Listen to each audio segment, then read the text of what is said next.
Ang pinakatamad na bansa sa buong mundo na hindi na raw pinupulot ang perang nakakalat sa kalsada. Yan ang Switzerland.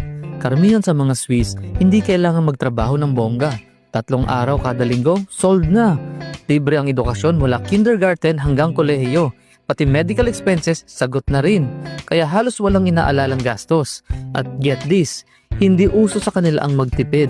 Suwabing-suwabi ang lifestyle, gastos kung gastos.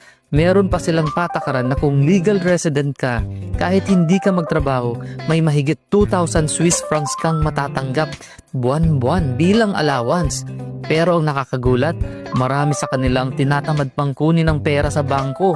Kaya pati gobyerno nahihirapang magpamahagi. Noong 2016, binalak pa nilang gawing sapilitan ang pagbibigay ng subsidy. Pero 70% ng tao ang kumontra. Nagprotesta pa sila sa kalsada. Ang sigaw, hindi namin kailangan ng ayuda.